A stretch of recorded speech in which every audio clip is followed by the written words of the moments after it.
Okay, we're going to call these board meetings to order. Please stand for the pledge of allegiance. I pledge allegiance to the flag of the United States of America and to the republic for which it stands, one nation, under God, indivisible, with liberty and justice for all. Madam Clerk, would you please call the roll? Trustee Burns. Trustee Carter. Here. Trustee Coleman. Here. Trustee Johnson. Here. Trustee Sapp. Here. Trustee Williams. Here.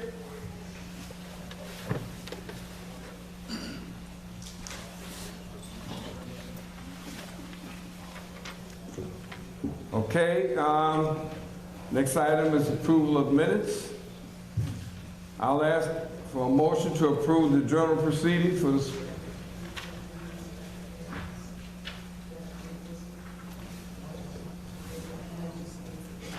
Okay, for the trustees, clerk gave us the edited portion of the journal proceedings for August 30th and August 22nd and August 30th. There were some things that were skipped, so it's now, everything that you see in yellow is, was added to the minutes, or it was part of it.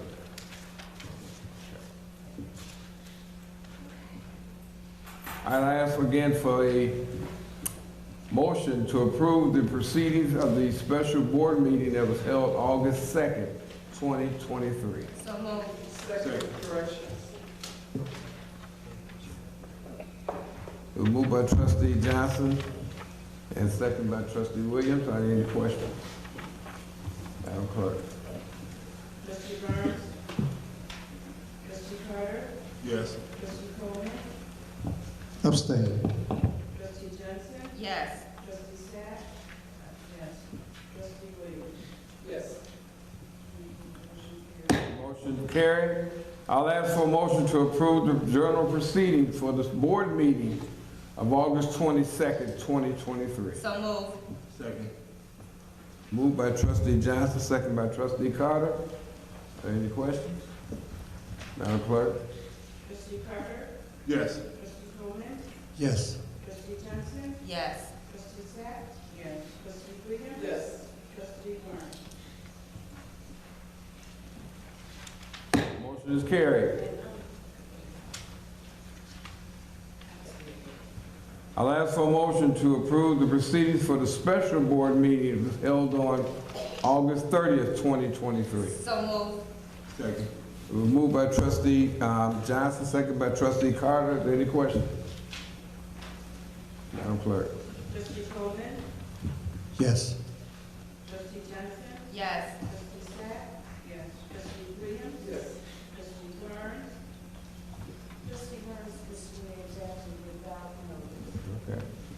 Trustee Carter. Yes. Motion is carried. All right, we'll go to public comments. All questions and comments must be directed to the mayor. Each speaker may comment on any matter concerning the business of the village of Sauk Village. Each speaker is allowed one opportunity to speak for up to 3 minutes and may not engage in debate, counter replies, or rebuttals. I will respond to all questions once all public comments have concluded. When you come up, please state your name. Does someone make sure that mic is on?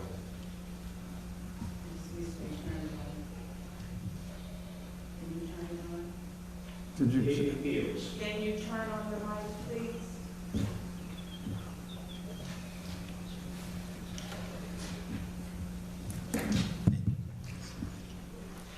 David Fields. Mr. Mayor, I know there's a certain amount of time that's allowed for this. Please, if you would allow me to complete what it is that I'm asking, the question that I'm asking. I attended a ordinance meeting last night pertaining to Ordinance 17006, Section 66202, on eligibility. There was a gentleman there by the name of John Poskins. The question arose as to why was this particular ordinance brought back in the special meeting that was held, and he said that that meeting was illegal. So I asked the chairman of that committee, because he wasn't there, I asked him about that meeting, and he said he was not notified of that special meeting. So it caught my attention. So I turned to him and I asked again in a different way. I say, when these special meetings or board meetings are called, are all board members informed? The answer was yes. And I said, but you wasn't informed about the special meeting that was taking place. He said, no. The conversation continued on, and I came back again and asked that question again. So, you didn't have any knowledge about the special meeting that was called? And he said no again. Now, I had a problem with that, and my problem was that he's the chairman of this ordinance review, yet he said he was not informed about the special meeting pertaining to a review that he's over. So I said, how is that possible that you was not informed about this meeting? 3 times I asked this question. 3 times I got the same answer. No, I had no knowledge about the special meeting. So, to my knowledge, I thought everyone was informed on this board about any meeting that was being called. If that is the case, Mr. Mayor, something is wrong. Something is wrong. If all the rest of the trustees was notified and this trustee was not notified, I say that's a problem. Especially if he's over this review. Then that could be a big, big problem. So I'm looking for an answer for that on why he wasn't informed about this special meeting that was taking place. And also, Mr. Mayor, in my closing, I come to realize something since I've been coming to these meetings. All snakes do not crawl on their belly. And I pay very, very close attention to that. Thank you, Mr. Mayor.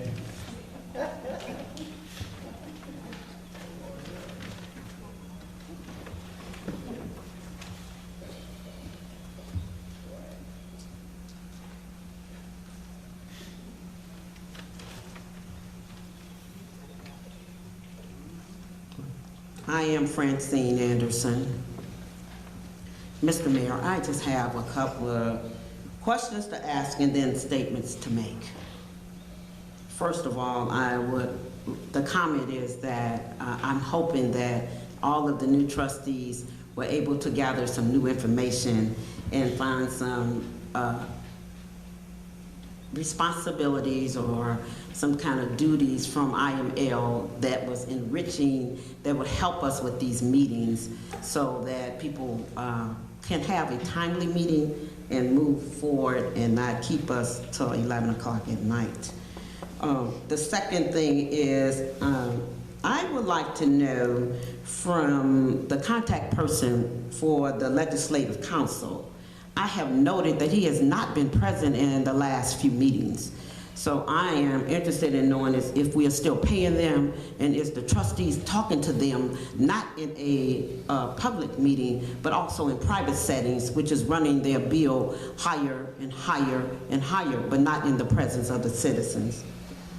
The other thing I would like to know, and if I can ask that question, or you can ask it of Trustee Williams. At the last meeting, she stated that anyone and everything that is going on in Sauk Village can be put in the Sauk Talk. So I would like to know, where do I find those guidelines so that we can make sure that citizens that are interested in also publishing important things that are in their lives that are happening that might benefit other citizens can also be put in the Sauk Talk. And I believe that's the end of my questions, Mr. Mayor. Thank you so much.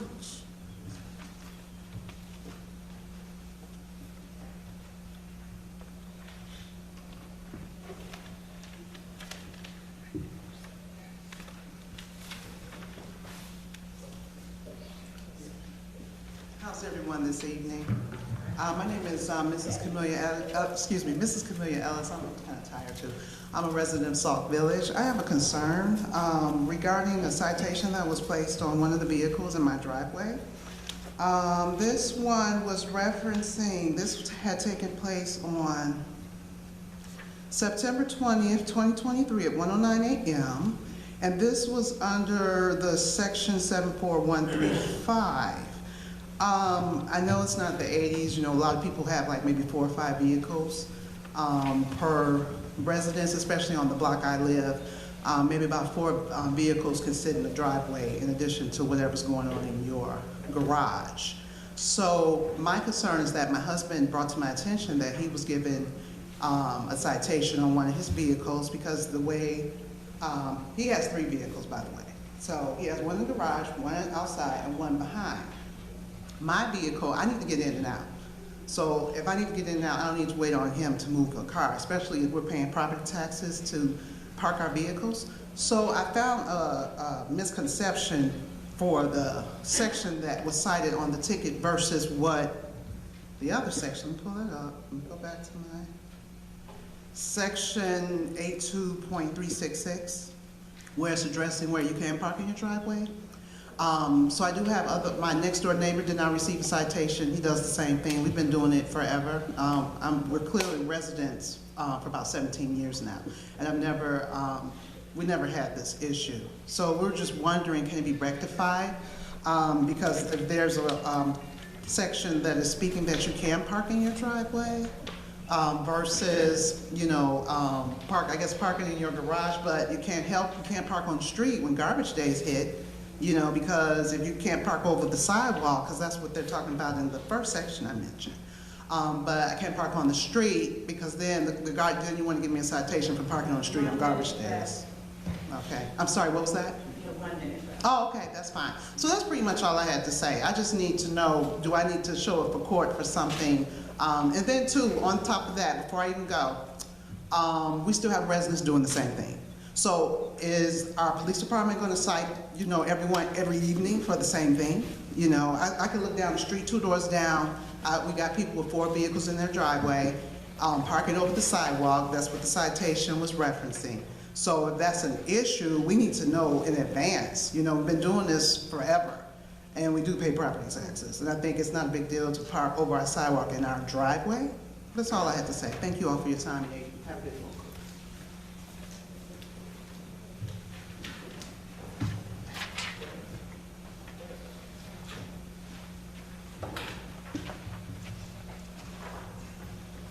Good evening, everyone.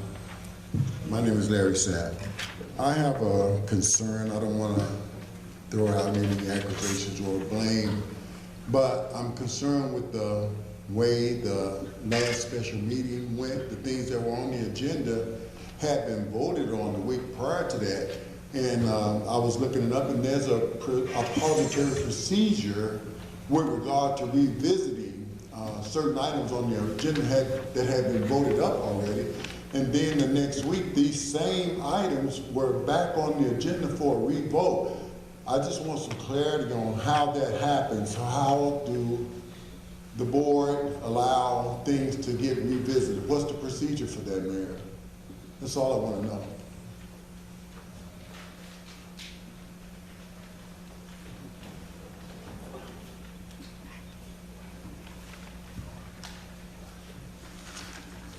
Good evening, everybody. It's George Green. I want to give an update. Yes, ma'am. Yes, ma'am.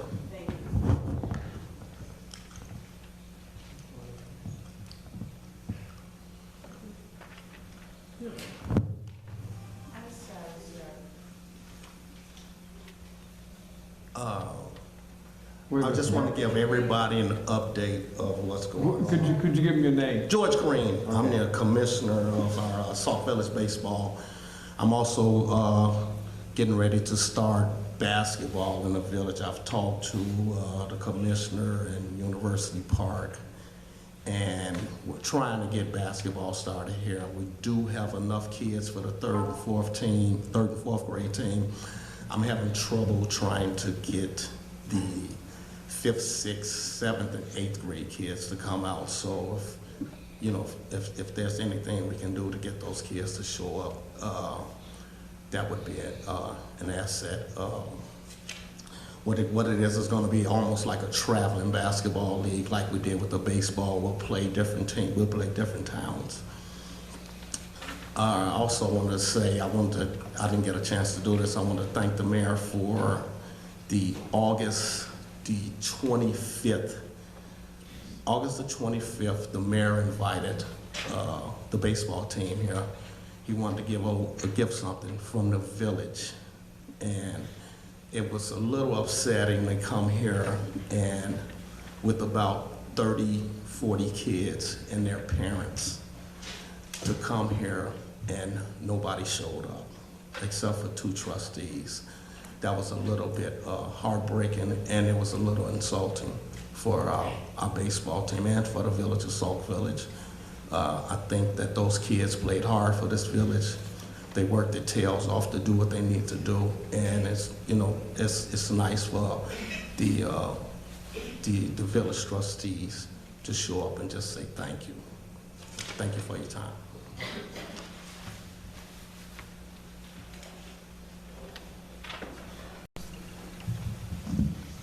David Smith, resident. Just a comment and a quick question. I just want to know, is there any sort of disciplinary measures that could be taken for trustees that are chronically absent without cause and constantly late? For instance, Trustee Burns, this is the second meeting in 2 weeks that she was absent without cause. She's constantly late every week, and it looks bad. If this was a regular corporate 9-to-5 job, she would have been disciplined and possibly fired, because she's been tardy way more than she's been on time.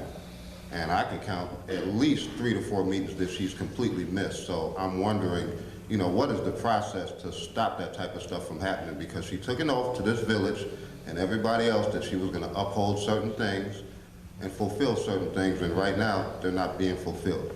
That's it.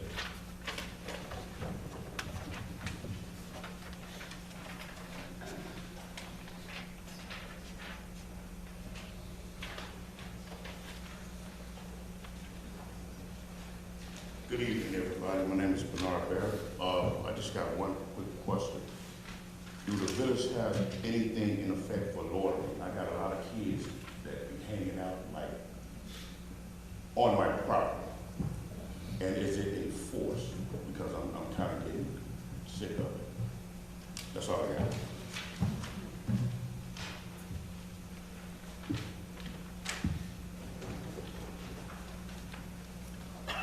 Good evening. Harold Doris, resident. Painting. Hold on just a second. Julie, what I have to do so everyone would know, I'm resetting the timer. So in between, I have to reset the timer.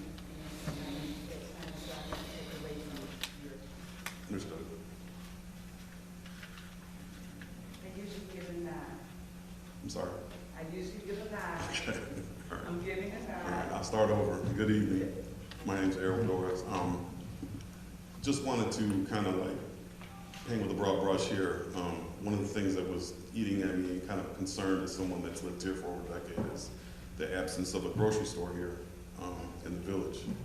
And just talking it over with my wife and coming to our attention that it was kind of shot down, that the development or the reintroduction of some type of resource such as that was kind of pushed aside. I wanted to know what steps are being taken to something as critical and as vital as that is to the community, not only from a job standpoint, but just, I don't want to go so far as saying it's a food desert, but if you really want to have some type of sustenance or something where you don't need to drive to Indiana or miles away, I would like to know the thinking behind why something like that would even be, why that would even be a consideration to not have that. So if that could be answered for me, that'd be greatly appreciated. Thank you.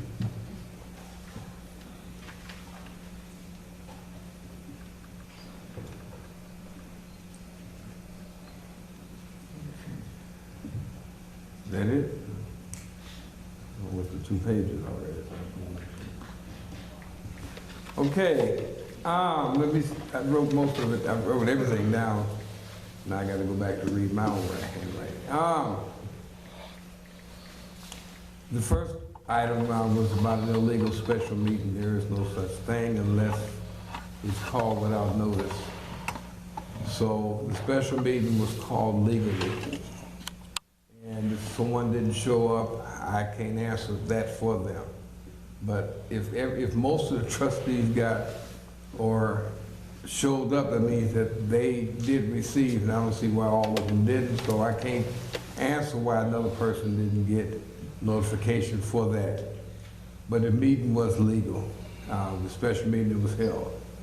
And in regards to that, I'm gonna go right into the part, can the special meeting, items on the special meeting were items that were voted down at the last meeting, the last regular board meeting. And yes, that special meeting, any meeting could be called if it's in regards to village business. And this was something that the trustees, even themselves, that came and said, okay, we want basically a do-over. And some of those items were revisited, and that is legal. You can revisit. No such thing as saying how many times you can bring something back to the table. You can bring it back to the table as long as you want to bring it back to the table to be voted on. But in the meantime, it has to still be voted on before we can act on it. So that's what that is, and it's not against the law to bring something up several times if it's failed or whatever, that you can't bring it up so many different times. I never heard of that. And the lawyer's here, and I'm sure he can attest to it. I never heard that you can only bring things back to the board X amount of times. Is that you can bring it back as many times as you want? Okay. So, if you ask one. It's even in the village code about reconsideration at a special meeting. Thank you.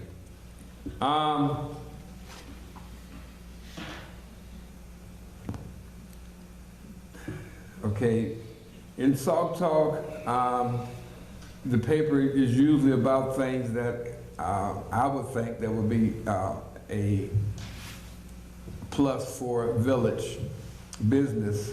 I don't know about personal things being in the, I've seen personal things being in the Sauk Talk and have commented on it, but usually Sauk Talk is for village business, village affairs, village outings, and things of that nature, because the way it's being funded, and it's funded through the taxpayers' money. I'm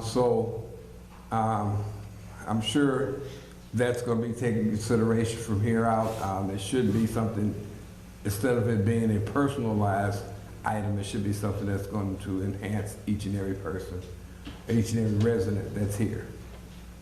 The young lady that had the problem with the citation, the chief is here. If you would like to talk to him about that, because I'm not familiar.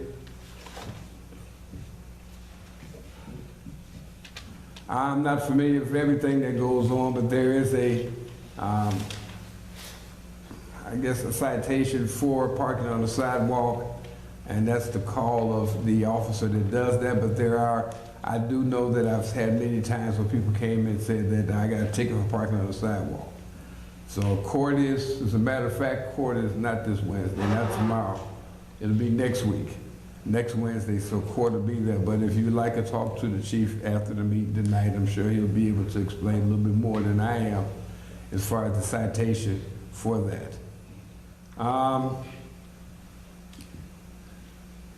This next item is something that's dear to, should be all of us, and that's the children in the village. It was mentioned before that we couldn't have the meeting because people didn't come to that particular meeting, that we were going to reward the baseball team students that came out. And we still, believe it or not, we still was able to give them their bats and the coaches and still honor them. But it would have been nice if we had all as a group of the trustees that have been there, but it didn't happen. We talked about it before. It's a shame, and I see that some of the coaches are here today. And I just want to say thank you guys very much for what you've done, what you're doing and about to do as far as moving into the basketball program. But we talked about it already. I'm not going to go back over it, but I'm sure it was received, and hopefully we can move forward and that doesn't happen again. Okay. Yeah, they did a great job. They're getting ready to go into basketball season now. The answer for something, and that part I'm not sure I've heard, because of other municipalities.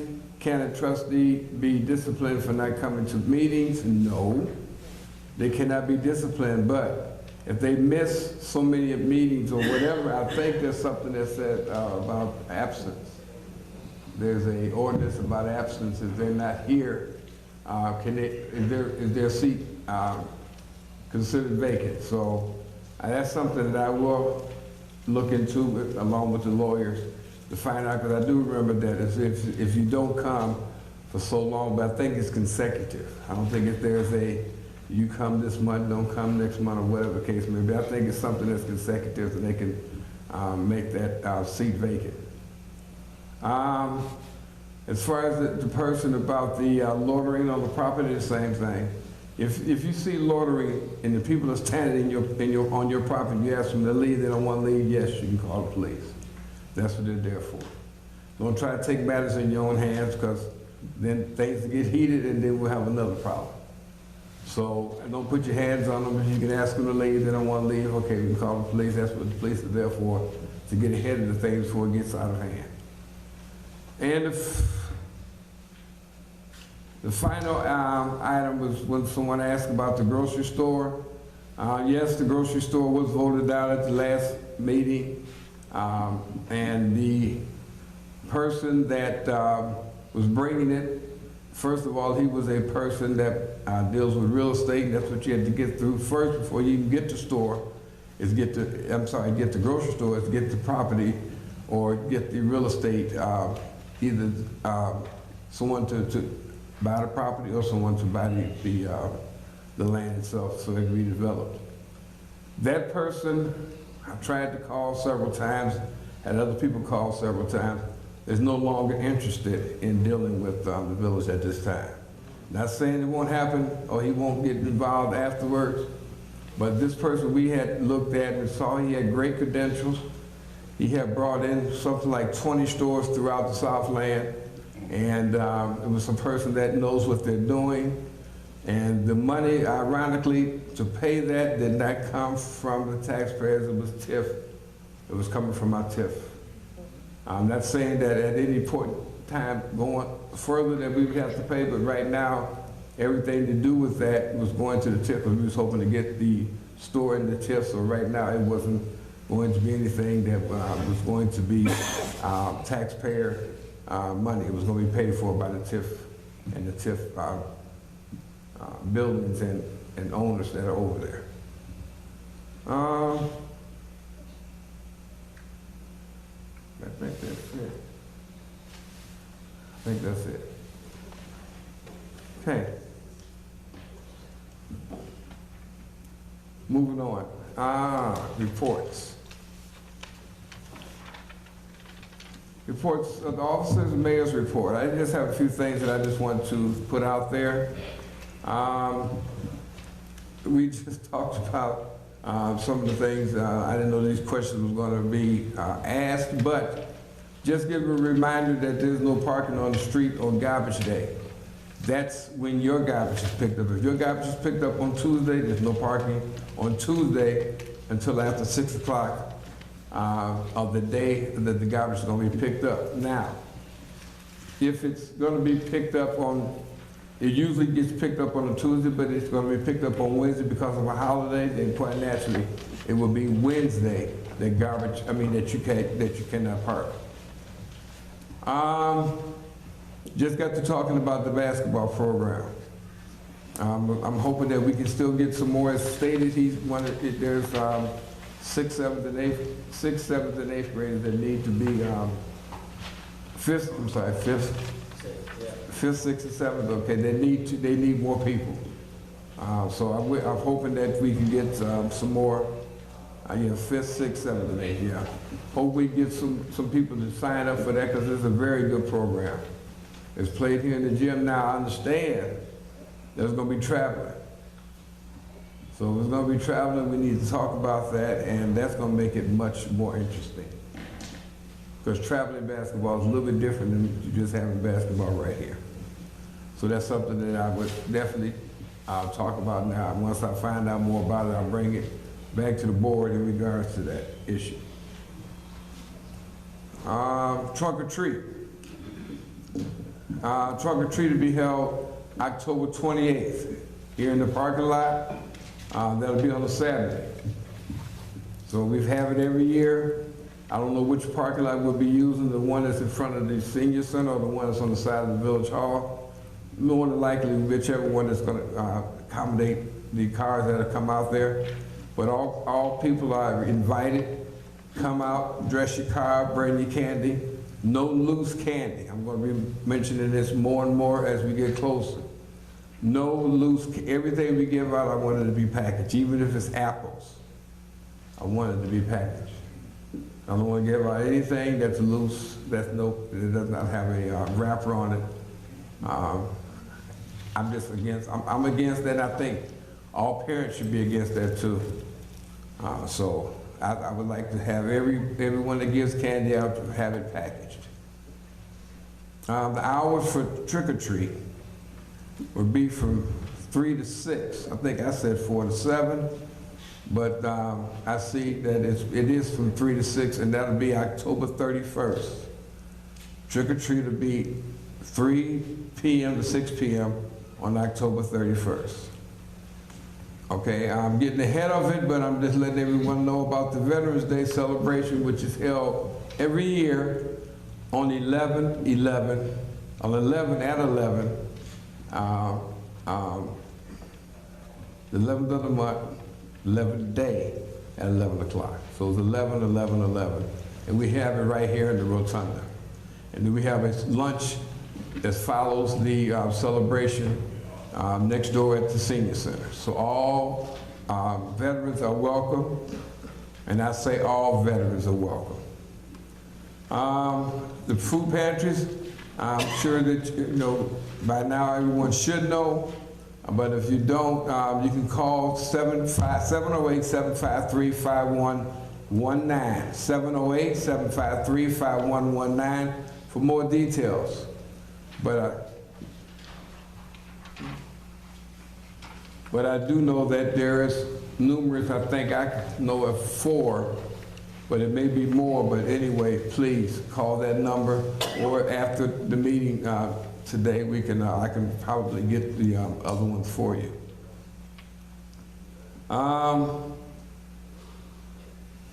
That's all that I have. Oh, the last item. And this is very important. This was talked about. I'm gonna get into more about IML later on, but right now, it was talked about that within the next 2 to 3 weeks, we will probably be going back to the same way that we were before we had the COVID situation, because COVID has arisen again and is trying to reach those numbers that it did before. So I'm just suggesting that people that have gotten the vaccines go and continue to keep getting the vaccinations.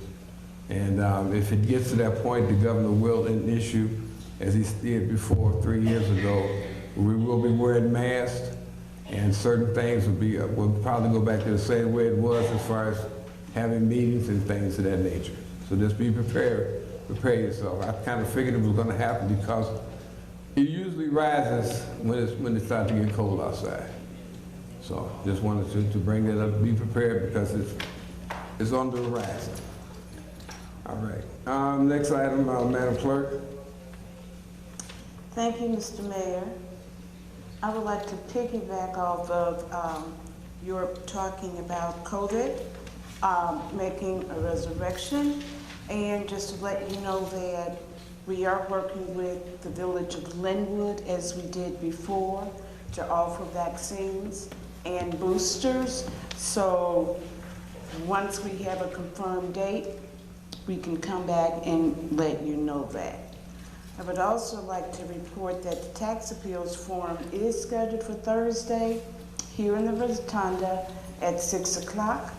If you think that you're paying exaggerated taxes at this point, here's an opportunity for you to bring your tax bill, have the staff from the Cook County Board of Review look at it and provide advice to how you can appeal the current tax rate. So I'm really appealing to as many of you who are homeowners to come.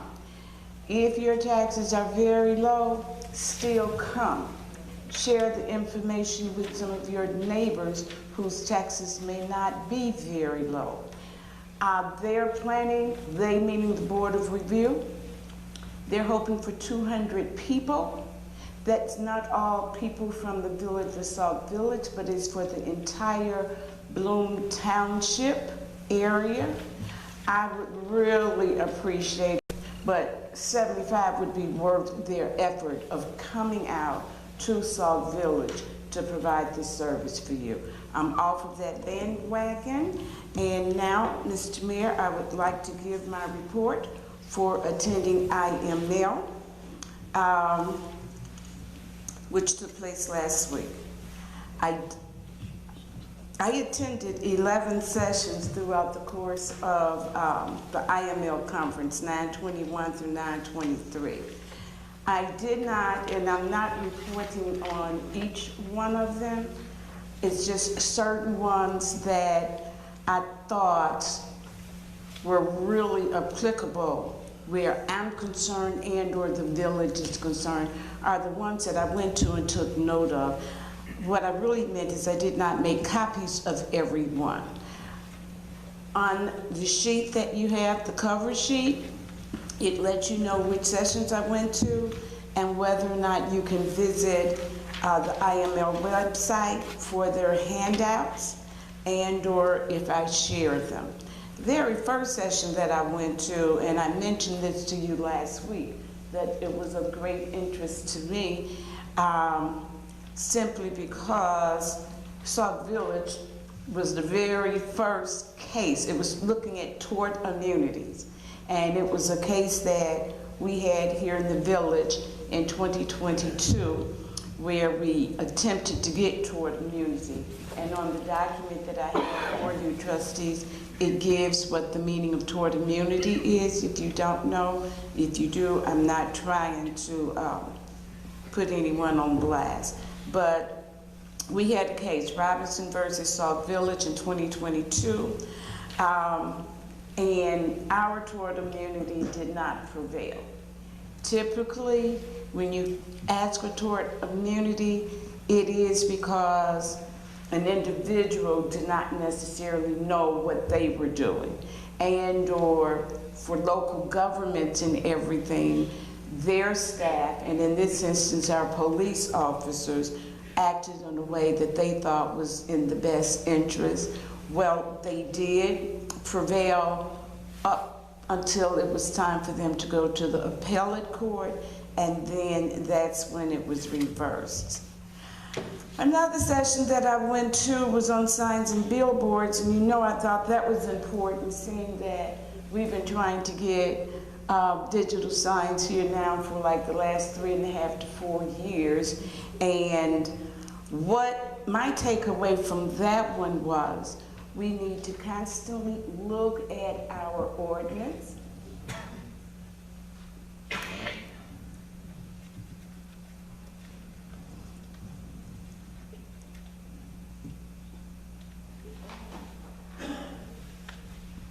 Thank you, sir. I'm not disrupting, go ahead. Generally, when we're in meetings, we do not do cell phones, mobile phones, okay? Meetings, Okay, thank you. Thank you. No, I'm talking to two, not just you. Don't take it personally. I'm sorry, Mr. Mayor, don't look at me that way, but it's disrespectful, and I'm not going to be disrespected.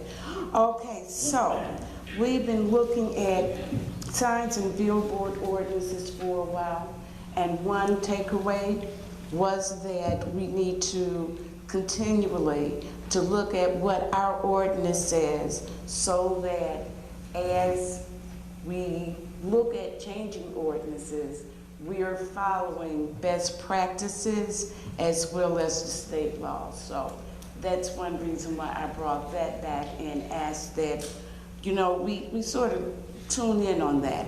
The other one was, you know, I'm going to always go to Illinois Opens Meeting Act, and this particular session, not everyone that they had, but if you were lucky enough to go to the one where if you had not taken your OMA exam, they would give you credit had you attended that particular session. So that one was exciting. Those handouts are on the website as well. You know, I shared those with you because some of them handle some details that we don't necessarily always focus on when we talk about Open Meetings Act. Now let me tell you about the open session. How many of you know Donna Brazil? She was our keynote speaker. The lady is just simply fantastic. She's witty, she's fun, she's serious. She goes from being very serious to making you laugh all within a 30-second period, and then she takes you right back up to being very serious and everything. And what she did was she appealed to all elected officials and all who serve. And that is to realize the major role we all play in our townships, in our villages. We play a major role. She also appealed to us if we're not involved at the county level, at the state level, and the federal level, that we need to start getting more interested in items of interest there because they impact and affect our villages as well. The last thing that she said that I thought was sort of really, you know, you think it's germane, I mean just regular, but she said that, you know, it's time for us to direct the path for how we want to see our village and how we want it to operate. It's time for us to direct that path. She asked us, she appealed to us to think outside the box. Now, we heard that all the time, but this woman said, if you can't think outside the box, then why not create your own? Just so that we're not just still regurgitating the same thing over and over. So that was really appealing to me. I put in your packet a municipal turn-up. I shared that information because that's the thickest one, and it covers all of the issues. Municipal administration issues, municipal-owned property, travel meal expenses, contracts, financial and operation issues, risk management, licenses, code enforcement. So in that one presentation that lasted an hour, they were able to make it through almost every one of those areas. Those areas that were of extreme importance to me were looking at permanent records and scheduling how we're going to dispose of those records. We talked about website posting requirements, special event management down to contracts and everything that's needed to pull off a special event. And then it even talked about banking depositories and the authorized personnel. And we know that that's of great importance because I've been sending emails to trustees, the mayor, and the administrators concerning who would be the signees on checks going forth. I'm not going to read back through all of them. I will share number 11. and that was looking at what's called short-term rentals, which are the best practices. Really, they're talking about Airbnb and how they are just really the rage, but it's also talking about a number of pitfalls. It gave you, and in your packet, it gives you like a boilerplate for developing ordinances that we would definitely want to develop. Now, and it's really interesting because then at the end, a man was standing out back and he had these really nice booklets, and he's the director of an Airbnb, and he wanted to give his perspective, so he handed out us all of the things that we need to look for in terms of pitfalls and the pluses and minuses for conducting an Airbnb in your neighborhood. If anybody would want that, I would have that for you. Mr. Mayor, that is my report, and I thank you and the board for an opportunity to attend IML this year. It was one of the better ones that I've attended ever, and I truly appreciate the opportunity. Thank you, Madam Clerk. You're very welcome. Okay, Village Treasurer, Mr. Lewis Williams.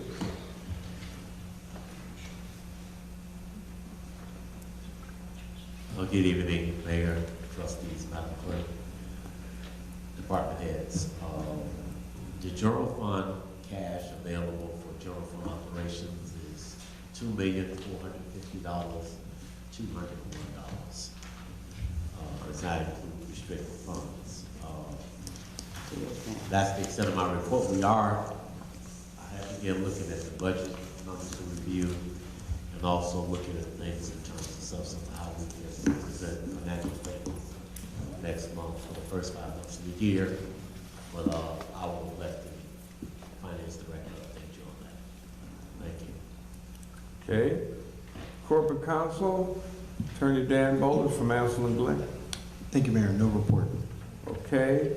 I think the village administrator has a report from village engineer. Thank you. Thank you, Mayor. Good evening to you, Mayor, Board of Trustees, department heads and residents. The village engineer is reporting that after the passage of the ordinance that allows the village to enter into an agreement with Corrosion Illinois Network at the 9/19 special meeting, she is in the process of setting up the tank inspections. She anticipates these inspections will occur within the next month. She's happy to announce that the village has received notice from Cook County that the 219th Street Merrill to Orion roadway resurfacing project has been selected for inclusion in the 2023 CDBG program for 2023. The village has been awarded $300,000 for the construction of this project and shall begin working with myself and Public Works to begin design process this fall. Anticipate a late winter bidding and construction in spring of 2024. She's reporting that she met with the village administrator, Public Works director, and Public Works staff to review and discuss the engineering needs of the village. And Robinson Engineering is in the process of finalizing budgetary costs for line items of work and provide that information to the village administrator this week for use in the village's upcoming budget meeting. That concludes her report. Thank you. Okay, reports to departments. Police Department, Chief Malcolm White. Thank you, Mr. Mayor, Madam Clerk, Village Board. Some of what the mayor touched on concerning between parking enforcement and other enforcement by the police department is a lot of what is discussed at our chat with chief meetings on the third Thursday of every month at 6 o'clock here. There is certain enforcement that has not been enforced evenly throughout the years. And of course, there is court once a month on the first Wednesday of every month. But what we normally discuss in those meetings is how those types of enforcements, even though citizens think it's trivial, how it impacts the reduction of certain property crimes and has a direct effect on your quality of life. I'm definitely will be here for the remainder of the meeting. I do want to touch base and meet with each citizen with their concerns concerning that, as well as the other issues that arose concerning working together with your neighbors to address things like loitering and developing relationships with the young men and women that are your neighbors and neighbors' children, and through those relationships, minus the police, how it can be effective, and the police are used as somewhat of a last resort. But again, that's something that we talk about every third Thursday, but I always have an open door policy as well as tonight to discuss it with residents anytime. The calls for service report for tonight are from September 12th through the 26th, which time we responded, the police department responded to 426 calls for service. During that same period, officers made 19 arrests. The only other announcement I have for tonight is on September 28th, which is this Thursday, I'll be sworn in as the Vice President of the South Suburban Chiefs Association. Okay. Again,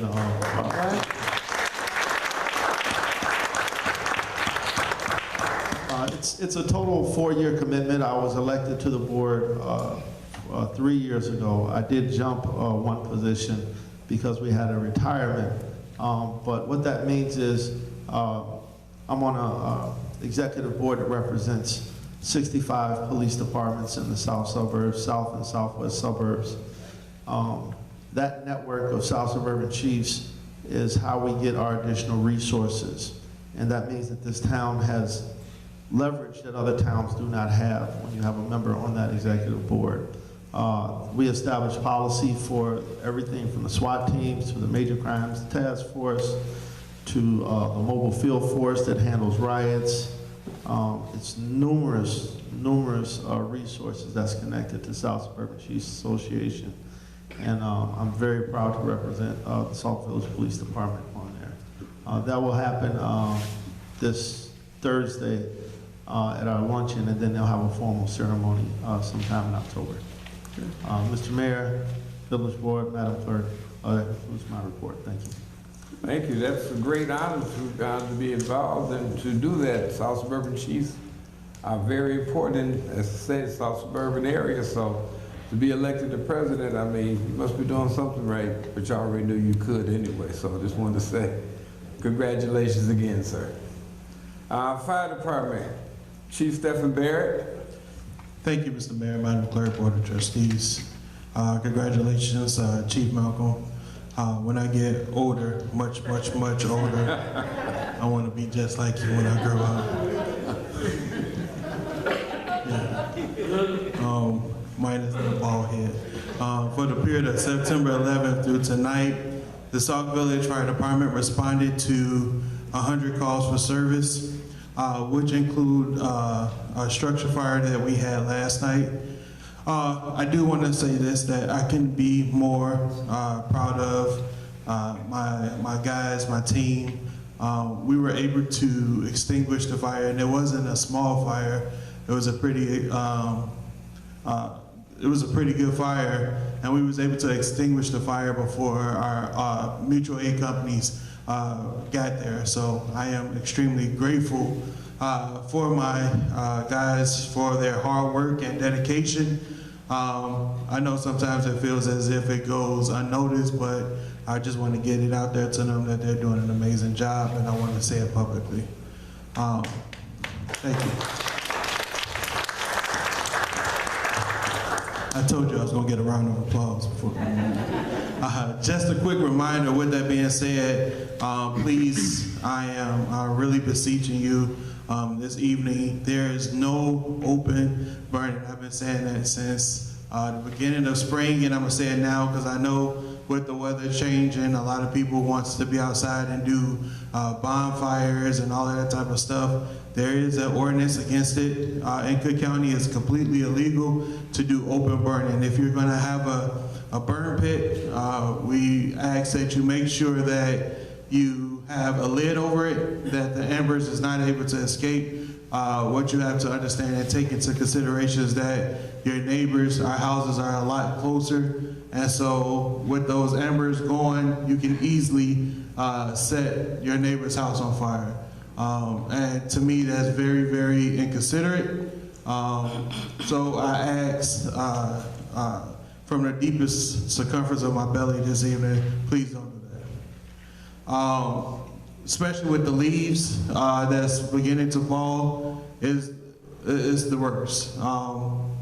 Just make sure that you are doing it properly, and if you have any questions, please feel free to call the fire department or stop by. I'm always there. Also, as the leaves are falling and the rain is beginning to, as we get more rain, please understand that the roads are becoming more slippery. So please allow yourself enough stopping distance so that you do not have an accident.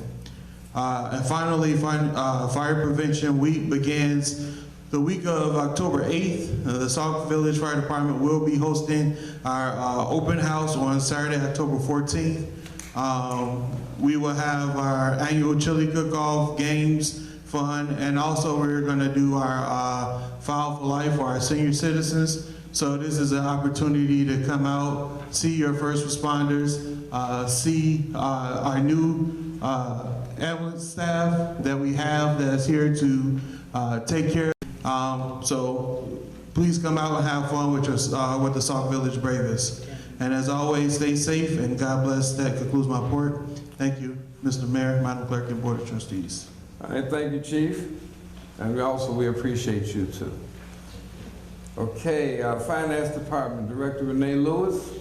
Thank you, Mayor, Board of Trustees and Department Heads.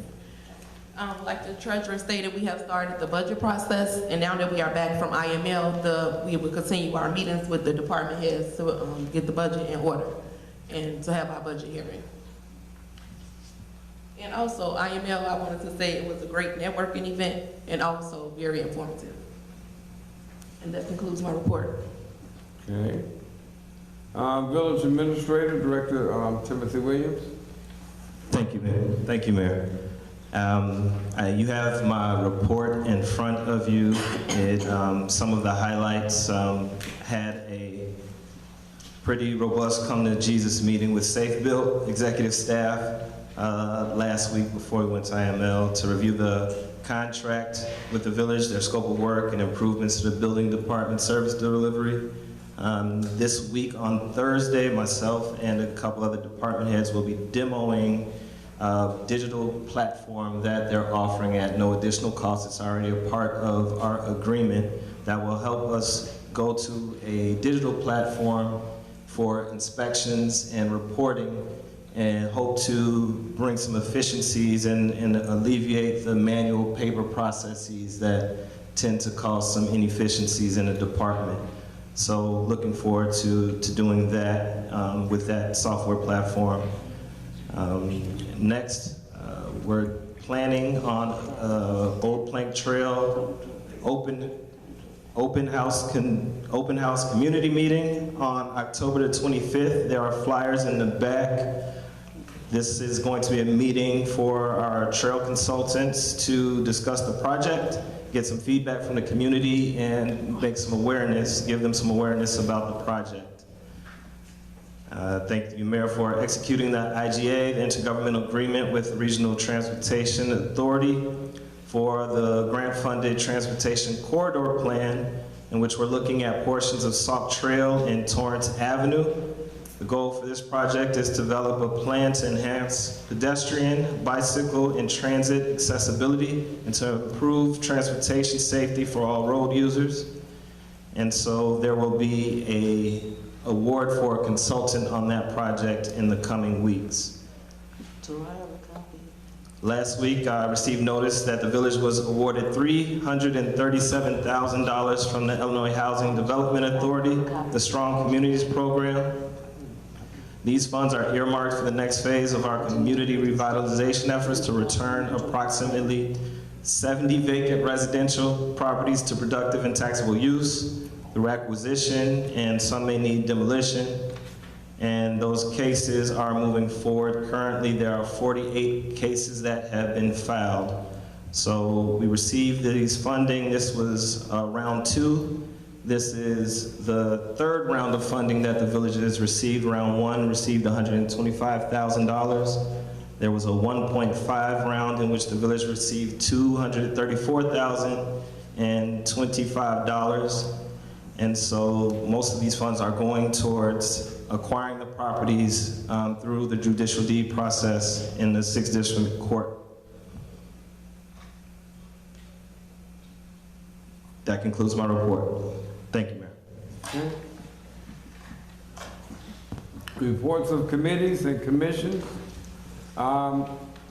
Senior Advisory Committee, Chairman Emmett Farmer.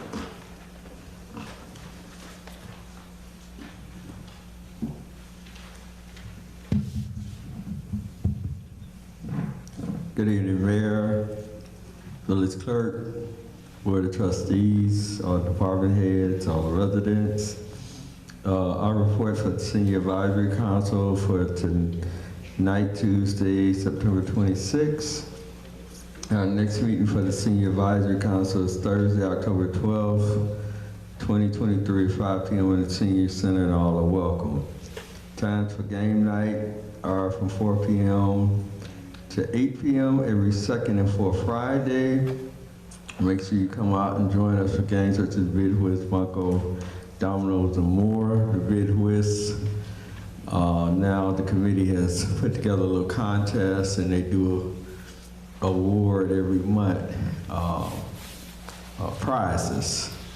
I think for like first prize is $50 for 2 people, and second prize is $25 for 2 people partners, you know, if you want to play cards. But that's becoming a big success. As I understand, they've been really excited. Just want to say what committee is the best. They put together some good things. Breakfast bingo is every first and third Friday from 11 a.m. to 1 p.m. in the Senior Center. Come enjoy breakfast and play bingo with us. And bingo has really, really grown. And people are really excited. And even on, sorry I missed that, but even on game night, we got people now that come in and play dominoes. So they're not only playing cards, they're playing dominoes too. So we're just getting a little variety there. And the senior fit class, we call it Senior Fit, and that's every Tuesday and Thursday from 10:30 to 11:30. And come out and join us. You know, our seniors, they're 50 and over. We consider you seniors. And come out and for the exercise class, that's really growing also. And that's really important for the seniors to actually get some exercise in. So, and our person over there is Carol Coleman. You can contact her, and she actually is the instructor for that. We were gonna have it actually silver sneakers, but we had to change it to Senior Fit, because Senior Silver Sneakers is part of one of the Medicare-like programs, and she would have to go to school or something like that, so we just call it Senior Fit. But it's really got popular, and seniors are really enjoying that also. And tomorrow's our last casino trip for the year. Now, I do got a few seats left. If you haven't paid or registered, you can come out at 9 o'clock in the morning, bring your $40 and actually go on the casino trip. We can have you register. You won't get a card when we get there, but they will register you. They just have to stand in line and register, give you your credit for your $15 slot play and $10 voucher for your food. So it's the last one of the year. If you all want to come out, like I said, we still got a few seats left. And lastly, our senior sneakers ball, and our seniors are really excited about that. You know, 'cause we had a lot on our plate and a lot of things we were doing, and you know, we were like, how are we going to fit all this in? But I had just a couple of senior Southerly on my committee told me they'd never been to a sneakers ball before. Now, I know some of y'all been to sneakers ball where you dress up at the top and wear sneakers or gym shoes at the bottom. You know, some people have fancy gym shoes and everything. And just to let you all know, and let even my committee know, we might even do a little contest for the best sneakers in the house and give me maybe a cash prize. So we're looking at that. That's on Saturday, October 14th, sorry. Saturday, October 14th, that's from 6 to 10. We'll have music, we're gonna have a DJ, food, and Eastern Stars are actually supporting us with the food. So, and you know how they cook. I told them, I said, be light, because we want people to get up and dance. Last time they had so much food, our stepper said folks that wouldn't even get up. You know how you eat and you get diet. So, you know, I told them to be light on it, you know, but they don't know how to be light. So expect some good food when you come out. And of course, dancing, and of course, dress up and wear your sneakers. And thank you, and that concludes my report. Thank you, Mr. Farmer. Fire Police Commission, Chairman Francine Anderson. No custody. Mr. Mayor and trustees and the clerk, the report for the Sauk Village Fire Police Commission is that we are having testing on Saturday, October 14th. And Loon Trail, we are continuing to take applications until the 30th. So if you know of anyone who might be interested, they can look on the blue line. All of the information is there. And again, we are doing testing for those who are interested in careers in policing. And if you know anyone who's interested, and we are definitely in need of more candidates, so please spread the word. They have until September 30th to put in their applications, and we will be doing the testing on October 14th. Thank you. Ms. Anderson, do you have a flyer, or there's a flyer that you can send to me? We can put it out there. I sure can. Thank you. Okay, presentation ordinances and resolutions. I ask for a motion to approve the resolution and authorizing the successor collective bargaining agreement between Illinois Fraternal Order of Police Labor Council and Sauk Village, lodge number 234, in the village of Sauk Village. So moved. Second. Moved by Trustee Johnson, second by Trustee Williams. Any questions? Madam Clerk. Trustee Williams? Yes. Trustee Burns? Trustee Carter? Yes. Trustee Coleman? Yes. Trustee Johnson? Yes. Trustee Sapp? Yes. Motion is carried. All right, new business.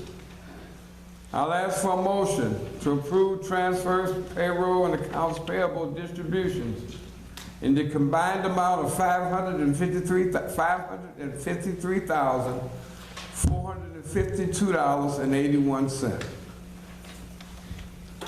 So moved. Second. It was moved by Trustee Johnson, second by Trustee Carter. Is there any questions? Trustee Coleman.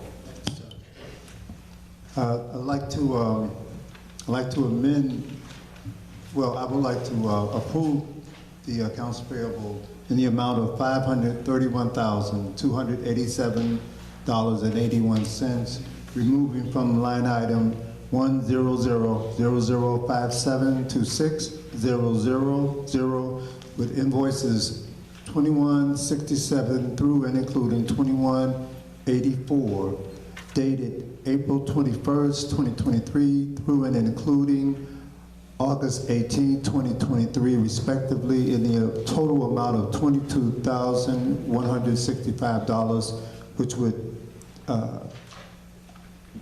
yes, in the amount of $22,165. Okay, could you give me that final total, 531 what? $531,287.81. $531,287.81, is that correct? $531,287. $87, okay. $87.81.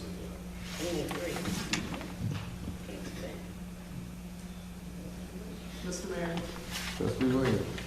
there's a discrepancy, unless somebody could explain it to me. Again, we have two different accounts payables.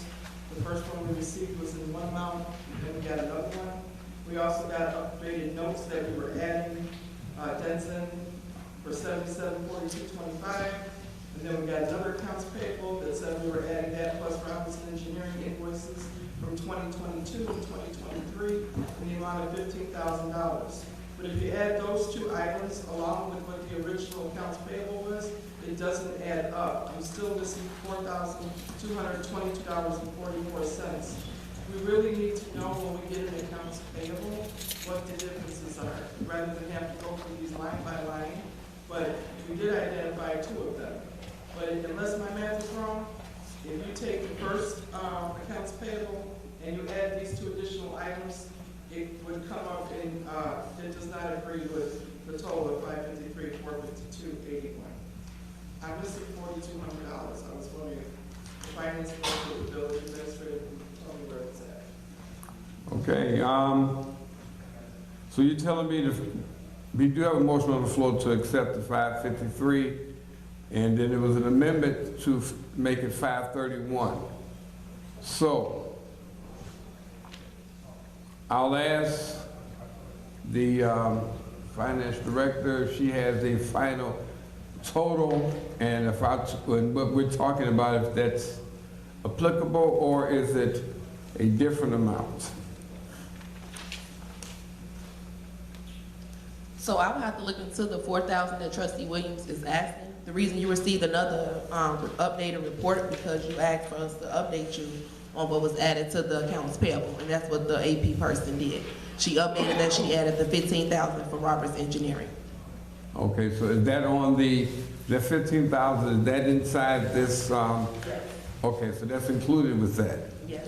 And also the Denson is also included in the original amount of 553, correct? Yes. Okay. So then the only thing that's discrepancy is the 4,000 that she's speaking on. the 4,000. And I will not be able to do it right now and tell you exactly what the $4,000 is. And so you don't know if that's included in the 553? No. Okay.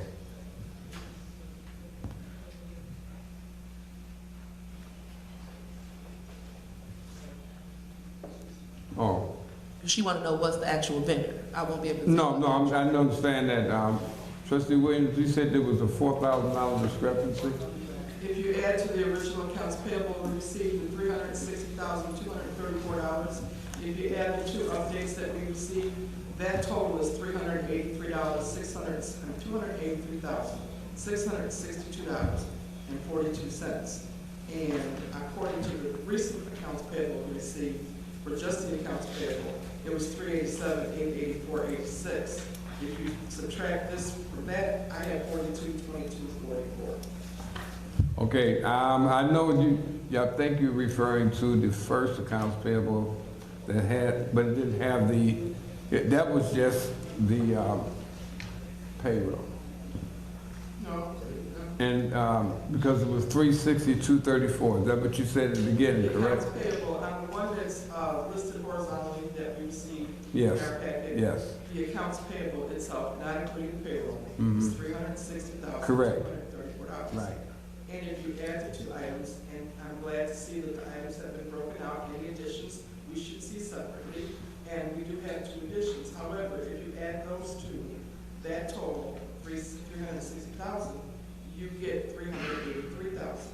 What's on the accounts payable is total accounts payable $387,000. deducting the two figures is over $4,000. I mean, it doesn't jump out at me. It's not on updated notes. I don't see it. Okay, but, That's my but, okay, I don't know how she would be able to distinguish it right now, but the amount that's in this packet is, I'm talking about accounts payable now, is $387,884.86. Now, the previous packet had $360,234.17. So obviously something was added, whatever it was, there's no way in the world I can tell you what it was. However, if you were to pull whatever it is you're talking about out, who would know what that would be? So one thing I can ask is to have minus what Trustee Coleman asked to have removed, minus that part, I still don't know. So you're asking, if you take away the 4,000, what is it that you're taking away is what I'm trying to say. It looks as if that would decrease the 360,000 would increase to 383,000 with the additions, not the 387,000 that's stated there. So what I would say, in my opinion, the $553,452.88 should be minus these two invoices that were broken out, and then minus whatever Trustee Coleman's turn. Okay, but how would you, okay, this is an updated, Trustee Williams, this is an updated accounts payable. If we take out the density, that means that we won't be able to be paid for the Cook County grant that we just put in the reimbursement I didn't for. say we weren't going to pay them, Ms. Lewis. What I'm saying is I'm looking for an update at the last minute. We're sitting here trying to scramble. What are we approving? And I never one time said I wasn't going to approve it. Trustee Williams, what I'm trying to say is the 387,884.86 is the updated. And you're saying that you were given one that was a little bit different. Okay, this is the updated one. The one you were given, the first one was 360. So, and then we added in those two things, and there could have been something else that was in there already. Only thing I can ask for, unless you know specifically what it is that the $4,000 includes, only thing I can ask for is a motion to move with the adjusted amount of $531,287.81, which is what the motion on the floor is. There's a motion on the floor for the amended amount of $531,287.81. And quite naturally, before everything is done and signed, we will make sure, and I don't even know who to take that, whatever you're talking about, $4,000 away from, who to take that away from, or where is that coming from, or anything that's of that nature, because as I stated, this isn't updated. It was one amount at one time, and then it was updated to this amount. I understand that, sir, and I'm prepared to approve the accounts payable. I'm just saying how important it is when the trustees get updated accounts payable, that the figures are correct. Okay. So therefore, we are, in my opinion, because we only had two updates, it looks as if there should be a third one. Either the figures were not added correctly, or there is not a third one. So if we could just get the updated information, if you could at another time and find out where the additional $4,000 is, because I don't see it, and we did not get a note specifying. It's just easier if we get that at a time. Okay. Thank you. Thank you. Duly noted. So there is a motion on the floor for an amendment to $531,287.81. Madam Clerk, would you please call the roll? Trustee Johnson? No. Trustee Sapp? Yes. Trustee Williams? Yes. Trustee Burns? Trustee Carter? No. Trustee Coleman? Yes. Give me two, right? Motion carried.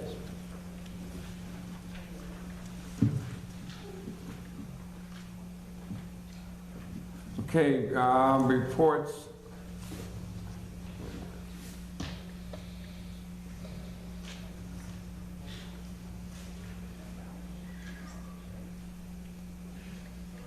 Okay, reports of standing committees and trustee comments, public.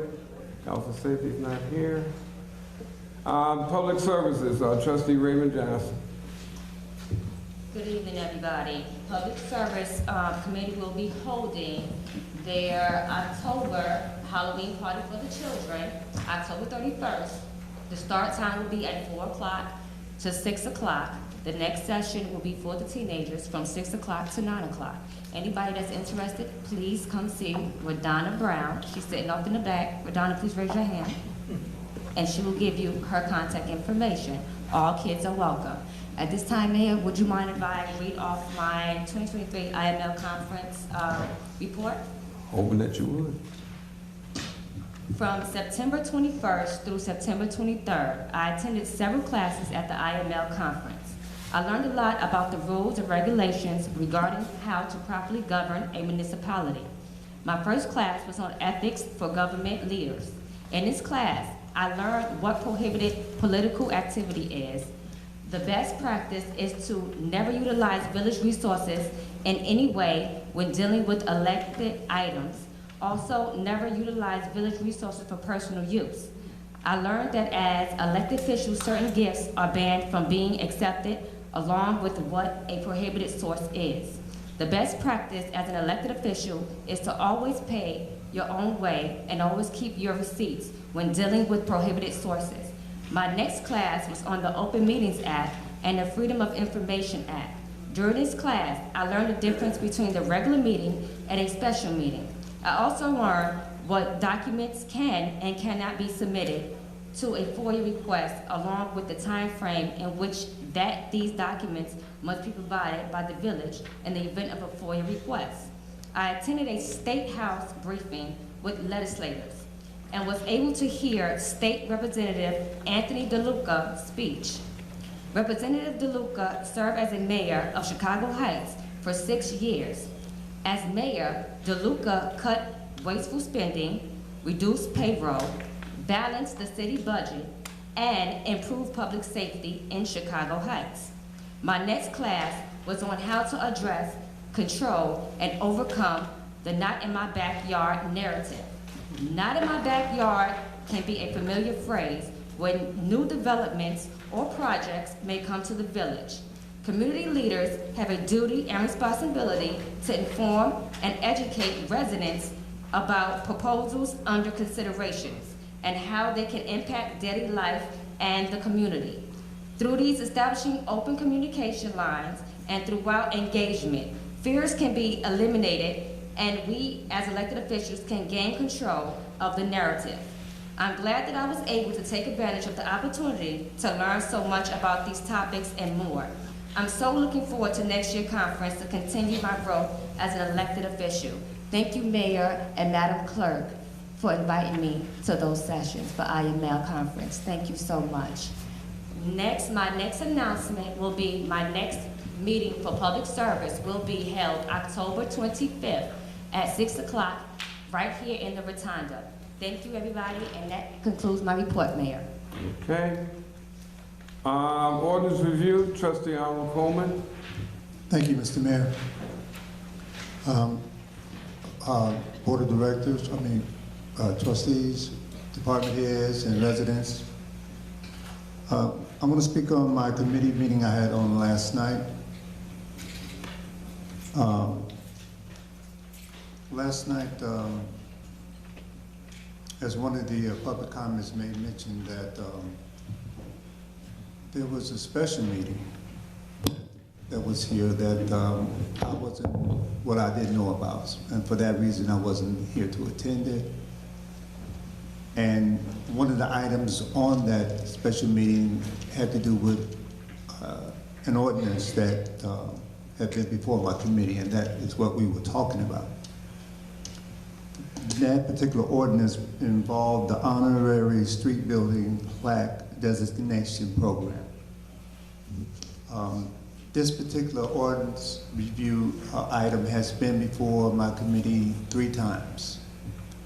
And on the 3rd time, we, with each time, us returning to the committee of whole to present it to the board for determination. Again, 3 times we came back to the board for them to look over it and to make a determination, and it had not done it. My final, the 3rd time that I came, I presented this report. This program was brought before the committee by outgoing trustee Gary Bell for the purpose of amending section 66-202 eligibility to add employees as honoraries to the program. After review and lengthy discussion, the committee could not agree that the profound positive impact criteria that an elected official must meet to warrant this recognition could or should be bestowed upon an employee. However, in light of the recent retirement of Assistant Chief Ed Myers, an employee of 52 years, whose love and devotion for this village had been publicly proclaimed by others, I have to consider whether or not there should be some exception to the rule. And so I'm bringing this matter to the board for a special consideration and discussion. The question is, in the case of Ed Myers, can we set a precedent or a standard for an exception to this ordinance? Now, I spelled it out in a way that I would hope that an answer would be simple. But we still could not come to a resolution. We still could not come to a decision. Yet, at a special meeting, at a meeting that I wasn't here or didn't have notice of, along with Trustee Burns, who also wasn't here, this item was put on a special meeting agenda. Now, my committee brought up 3 questions. First of all, we had the resolution that was passed, and we looked at that, we examined the resolution. And we were looking for certain items of the ordinance to be in line with that resolution. And we found that the resolution did not line up with the ordinance. For one thing, he had to be elected or appointed official for 12 years. We couldn't, at this board, make that decision, yet we passed it at a special meeting. Secondly, does it meet the criteria of does it meet the criteria of a special meeting item? Meaning that, was this a special meeting item that had had a mark of urgency? We couldn't conclude that. And so the recommendation that my committee suggested is that this resolution be recalled so that they can be sent back to the committee so that they can at least try to fashion this ordinance to meet the board's approval, because the board couldn't come up with they couldn't make a decision. So,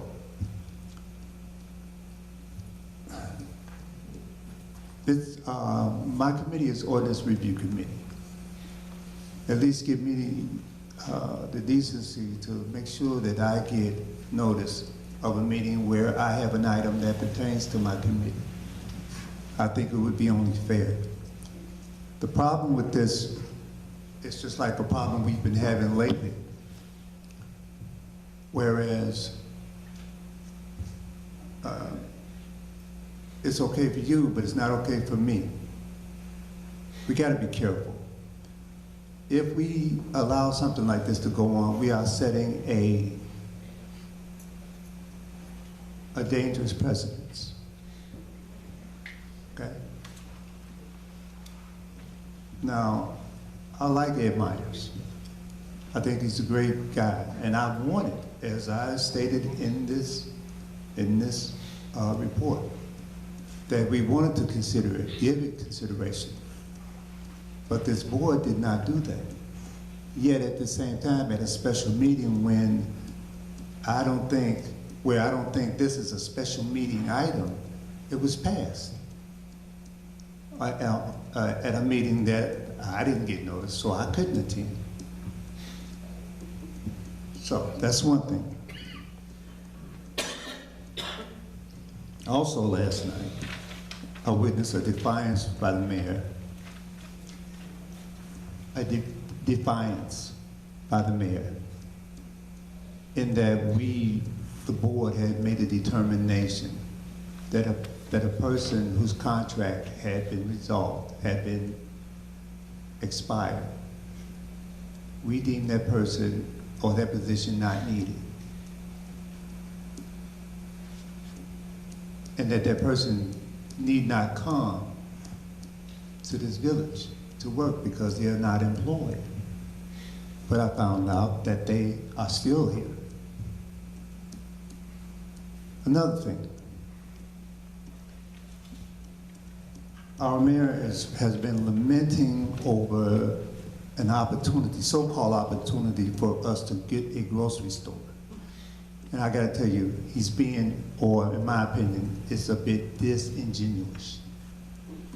We did not, and I repeat, we did not, I repeat, we did not shoot down the grocery store.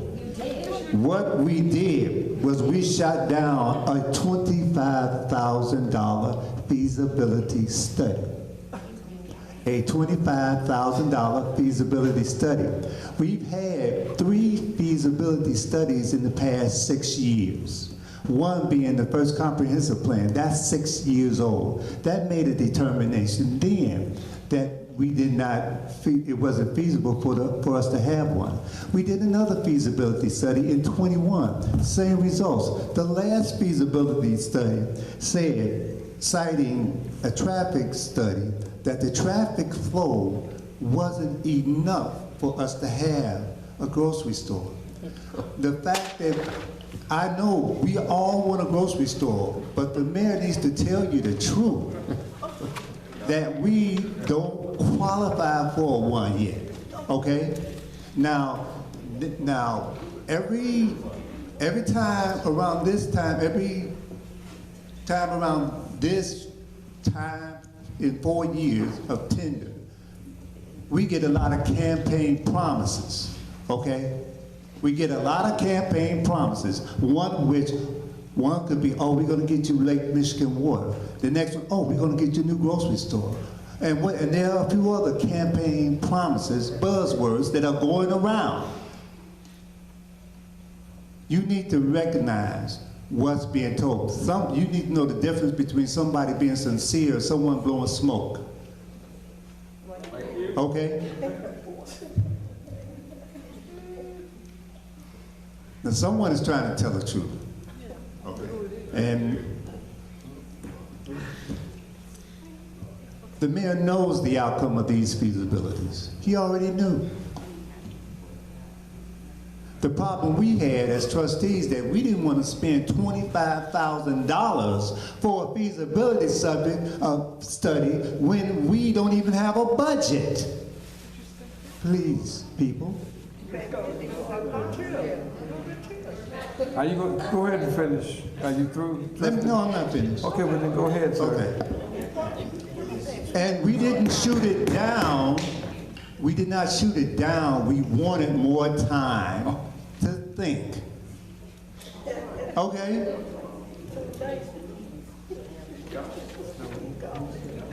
And so, respectfully,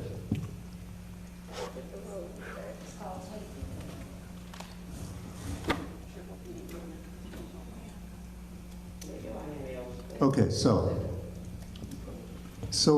what I'm trying to say in conclusion, stop blaming us for something when it's not true. Okay, and I'm not really speaking to you, I'm speaking to the mayor. Stop blaming us, Mr. Mayor. That's not your report. Because these people, I mean, we've had... report is not about me, sir. We've had 6 years. We've had 6 years to get a grocery store. 6 years. When was the last time you heard of a feasibility study? Most of you probably haven't because you would have to be here often enough to see it. But there have been 3 studies. Okay. So the bottom line is this here. The feasibility study is a waste of time until we get a larger population, whereas we create a larger traffic in this village to add up to having or being worthy of having a grocery store. Now, you can get a mom and pop grocery store, and I hope we do. I hope we do get a grocery store, but we have to be realistic, and we have to be, and stop being disingenuous to our residents, promising them things that we can't keep. And that concludes my report.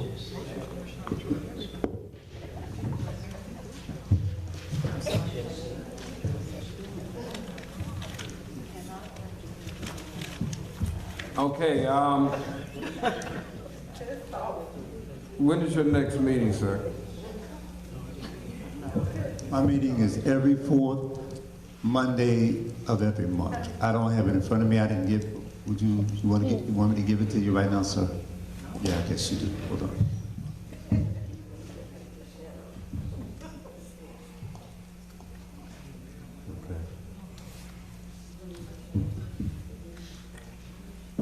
All right, October 30th. Yes. What about My next meeting will be October 30th, right here at 7 p.m. This whole in the thing was about Rotunda. me. It was not about Again, at 7 IML. p.m. Oh, Okay, that's so because he told me he wants to enjoy himself. So everybody up here was required to. That's okay. We're not, don't worry about that. Budget, finance, and audit, Trustee Eugene Carter. Thank you, Mayor. I think, is your mic on? It should. Yeah. Okay. INL, it's gonna be real short. I ain't right now like this. I attended Six Plaza, the network, another fiction officer.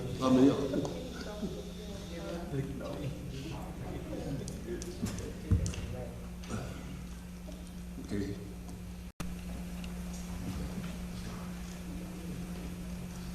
The network with my others elected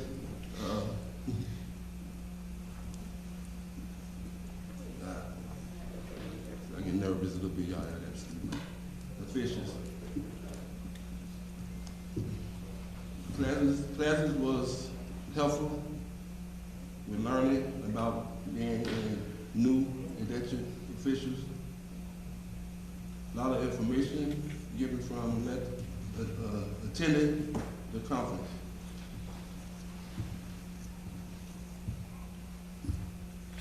And that's okay. That concludes my. Okay. But want to talk about my next meeting. Supposed to have been today, but we had to cancel it. What I did, they contacted everybody and let them know, that it was canceled. So the next board meeting is going to be October the 3rd. That's on 6 o'clock, right here, before the board meeting. Okay, so that's next Tuesday. Yes, sir. At what time, 6 o'clock? 6 o'clock. Okay. Okay. Housing and Government Relations, Trustee Diane Sapp. Good evening, everyone.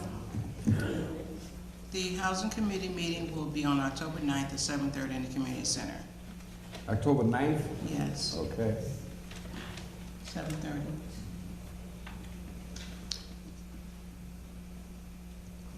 The Housing Chair will be in attendance at the NACA Achieve the Dream event on October 6th through the 8th. It will be held in Bedford Park. Everyone is welcome, and you're welcome to register online at www.naca.com. This is an event which offers same-day approval opportunity for housing applications, and it should be very interesting. The IML conference for me was very informative. It gave me the opportunity to network. It gave me the opportunity to speak with people who have been in position for a number of years, and they were more than willing to share a lot of their experiences, which was very beneficial to me. So again, it was a very rewarding experience, and I appreciate the opportunity. Thank you. That concludes my Okay. Community Development, Trustee Debbie Williams. Thank you, Mr. Mayor, and welcome everyone. I'm I'm all over the board with my report, so please forgive me. First of all, I want to mention that longtime resident Ronnie Starks has passed away. A 25-year resident who was 4 years on the Housing Committee. He was implemental in bringing the water referendum to the village in 2012. He was also a member of the Senior Advisory Committee. I was given this information. I was asked to share it. He was very active in the community, and my condolences to the family, as I'm sure yours condolences as well. We do have the blood drive on October 6th from 9 to 1 in the community center, and we are looking forward to meet our goal again. We were one short last time, so we are looking to meet our goal. The Community Development Committee will be meeting tomorrow at 11 o'clock, right here in the rotunda. And as I go on and talk about IML, I agree with everything everybody said. The clerk was correct. It's probably one of the best we've had in a long time. There was some new topics that were discussed, fresh information. It wasn't basically the same old thing. But I have to say thank you to the fire department who came to my house just before I was leaving for IML. I had a gas leak, and I had to wait until the gas was turned off. And Night Court came and turned the gas off in my house because there was a strong smoke of gas just before I left. Thank you, Chief, for having the fire department come out and doing such a great job and making sure that I was disconnected before I went downtown. In saying that, I missed the municipal tune-up, which was one of the sessions I really wanted to meet, to be attending to, but I'm thankful to the clerk for giving us all this information. The great thing about IML, whether you make the session or not, is there are so many things that you can just get the PDF files online now. Because I saw a lot of our board members and staff in and out of the different sessions, so I know that I think just about every session that IML had, we were represented. And we have the information from those sessions. It was good to see so many of us just going from session to session, but the one I concentrated on, the one I was particularly interested in, was the retail and the tip. Because we need to know exactly what we need to do to bring a grocery store to Sauk Village. And there was a lot of great information that was shared about what you need to do to prepare for a grocery store, tip-wise, like people mentioned, households in the community. You know, what do we need to do as a community to bring a grocery store to Sauk Village? And one of the things we really need to do, first and foremost, is when we have these board meetings, we have to be a little bit more accountable for our behavior because people are watching us. Okay, I personally have not missed maybe 2 handfuls of meetings in the 13 years I've been coming to Sauk Village on board. Unfortunately, I missed 2 very important meetings. I apologize over and over again for not being here when the baseball children were represented. My children are a product of Parks and Recreation in Sauk Village and the baseball program in Sauk Village. And the last thing I would ever want to do is not be here when our residents, when our young residents are recognized. So again, I apologize profusely for that. And as far as missing the meeting when the grocery store was here, had my husband not been in the emergency room for 12 hours, I would have been here. And had I been here, I would have voted yes in favor of the grocery store. Because yes, the budget is not done. However, the grocery store feasibility study would have been paid through tip funds. And we really do not want to turn away somebody who's willing to do something positive for the community. So I reached out to Mr. Mellon myself the next day, and I asked him to reconsider and give the board more time to reconsider his proposal and come back, to which he said, not at this time. And largely it was because I missed a meeting where there was a lot of discussion that I wasn't a party to, but I just wanted to let everybody know I did reach out to him the next day, and I would have liked for him to come back. But in IML, we made a lot of contacts with other people, pretty much the same as Mike Mellon, that can come and give us some information. So as far as removing the resolution that was approved by the board for Mr. Myers, I'm not in favor of taking away that resolution. I think if anybody deserves to be recognized, it's Mr. Myers.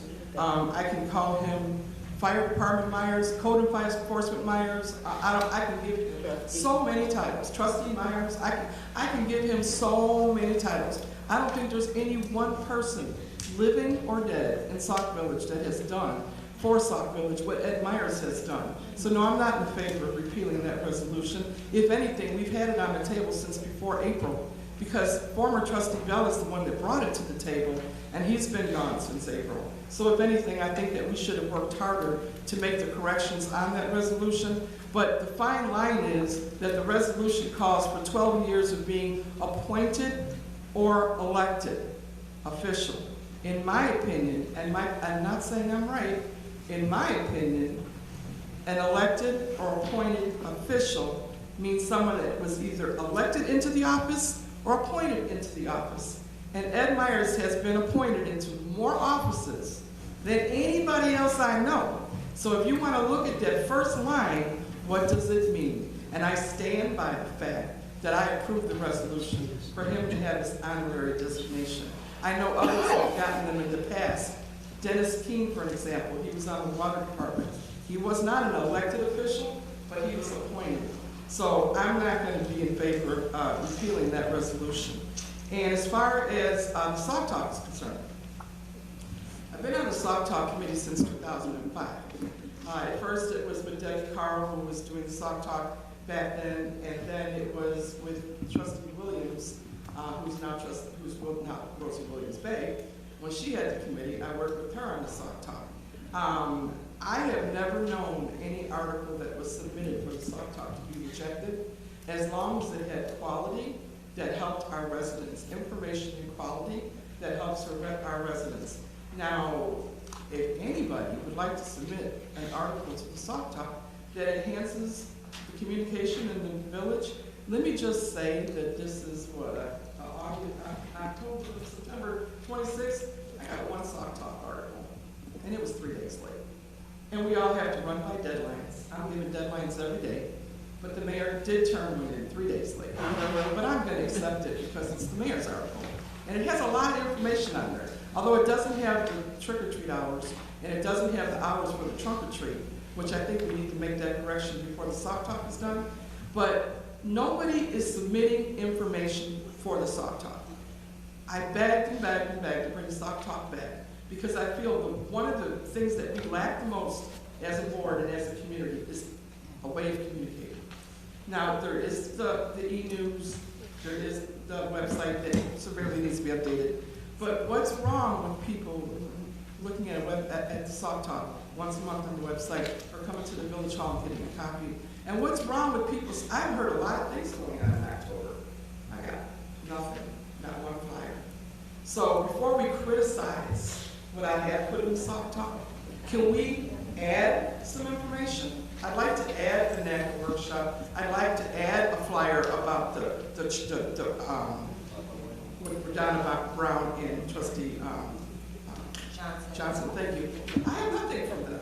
Not a single item, not a blurb, not a flyer. So how can I put things in the Sauk Talk that don't exist? Chief, I want information about the fire program that's coming up in October. So yes, I have a deadline of October, up to the 15th of the month. I am throwing that deadline out for this month. I want everybody, everything that was stated here tonight, every flyer that was talked about tonight, every event that was talked about tonight, I want it in my email by Friday.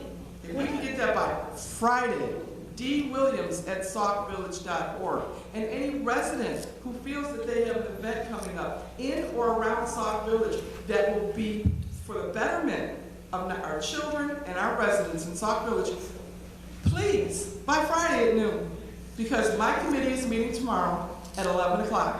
And generally, we meet on the last Wednesday of the month to review the Sauk Talk material. I have one article to review with my committee tomorrow. Let's see what we can do before we criticize the Sauk Talk. Let's see what we can do to add to the content of the Sauk Talk, because it's there for all of us. Because I learned a lot tonight, and I think our residents need to know a lot of this information. And let me just run through my notes if you don't mind.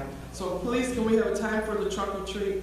And the library is having the trunk or treat on the same day, so residents need to know they have more than one opportunity to go there. Coach Green mentioned some things about the basketball. I don't have that flyer either. I was hoping he'd still be here. I'm going to have to try to find some way to reach out to him. But before we sit here and try to criticize what people are doing and don't do, as far as the event that I put in there that some people had a problem with, Trustee Burns asked me to put that in there because she was raising funds to give students gift certificates towards college in the amounts of $500. 4 of those students were from Sauk Village, but there were others. As far as I'm concerned, it was a legitimate event to give someone an opportunity to give scholarships to young people. And I'm sorry, I don't consider that a personal event. I consider that really thoughtfully that she's raising money for the benefit of our young people. So in saying that, let's just remember that we might not always agree with each other, but we can be kind. We can talk to each other. We can work things out in a better format.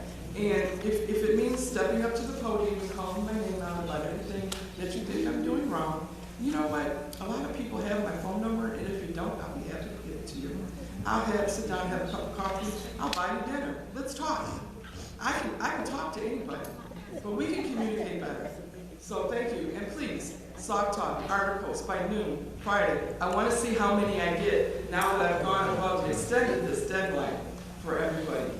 My most important thing is, can we make the Sauk Talk the best possible way to communicate with our residents, the easiest possible way? Because not everybody has Facebook, but they can come to the village hall and get a paper copy. Thank you, Mr. Mayor, and I appreciate it again. Thank you to the residents for allowing us to go to IML. I have to say, I was glad to see everybody that was there, everybody getting all the education, working together. It was one of the best, and I thank the residents for the opportunity to allow us to have that experience. Thank you. Okay, go down to the comments from the mayor. I did write a few notes down in regards to the happenings, as I call it, at the IML conference. And I'm going to read them to you because I couldn't memorize them. But I will let you know that, first of all, I like to say, I've been going to IML every year except for the year they didn't have IML because of COVID since 2006. Next year, it will not be at the Hilton. This was the last year for the Hilton. Next year, it'll be at the Hyatt. But it's one of the places that all that are willing to come down, elected officials and other dignitaries, and also other people that are able to come down to get the greatest networking, I would say, possible right in your own backyard. This has always been an excellent opportunity for the elected officials from all over the state to network and share common difficulties and successes. We spoke to the vendors to share the many needs of our individual towns. I attended the workshops to expand my knowledge of municipal operations in order to make necessary changes and improvements needed to gain optimal efficiencies for the staff. I was asked to host, and this is something that I take very dear, a meeting with 45 mayors and administrators. 45. It was kind of interesting. We got close to 60 people together at one time, mayors, village administrators, dignitaries, to talk about some of the pros and cons in our community. We talked about the challenges we are currently facing, and we brainstormed possible solutions and strategies. However, during that chat session, and I'm gonna say it again, during that chat session, my colleagues told me about the disturbing conversations they heard from our own trustees, and they named them specifically. What was even more disturbing, that these trustees were had negative rhetoric about our town and their lofty ambitions to run for mayor in the next election. While there was nothing wrong with sharing their ambitious goals, these trustees bragged about how they have control of the board and they are running the village.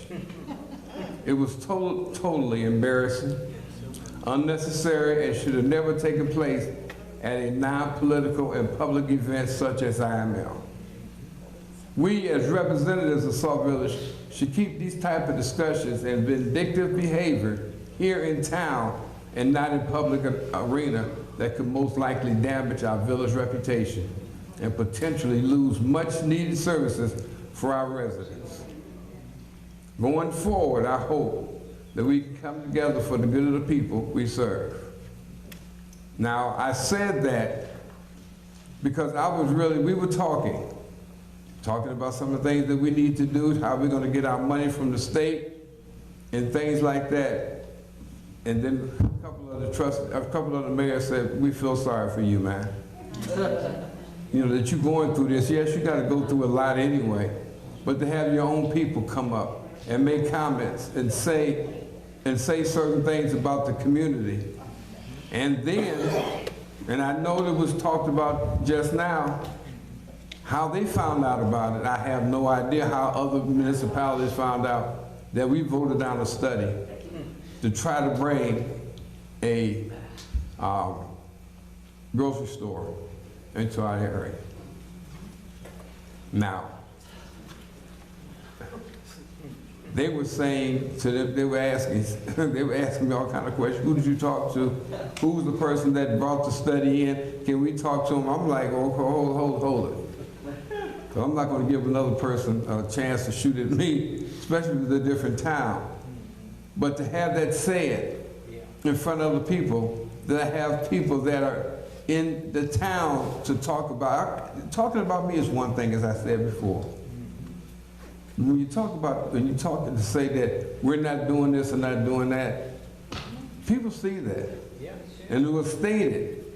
Yes, I tried to talk to Mr. Mallon right after that. He said, good luck. I wouldn't want to, I'm not going to, this was just a light load. Board, we have to discuss it for the next 3 or 4 hours. That's not how you do business. Not saying that you have to be a bobblehead and say yes, yes, yes. But if you have a disagreement, have a plan to move it forward. Don't just say no because that's the proper thing or that's the popular thing or someone tells you to say no. Say no because you want to know what else can you do. Have a solution. All problems have a solution. But yes, it was quite embarrassing. And some of these towns that I talked to, I mean, that were there, I mean, I know them. I know these mayors. And that's why they came. But the part I didn't like was when they say that my own trustee said, okay, fine. If you're mad at me, like I said before, that's one thing. Because not one of those elected officials that are from another town can vote here in Sauk Village. So telling them anything or saying anything or trying to embarrass me does what? So I enjoyed the session other than that. There was a lot of things that we talked about. We had the mayor's round table that was pretty well attended down there. We're not the only one to have problems. It's just that I couldn't believe everyone probably doesn't or doesn't know about Barrington. You think about Barrington, oh, they got money. Yes, they do. They got 2,000 people in that town. I'll say it again, 2,000 people in Barrington. Average home was close to $1 million. But guess what? They do not have a police department. They have to piggyback off of another town that's close by. I kind of find that hard to believe. So, and also even in this area right here, this town right next door to us does not have a police department. They were trying to talk about trying to see how much it would be to bring that back. Then they found out how much it was and they can't afford it. You got to understand, when you get things and get rid of something, there's ramifications behind it.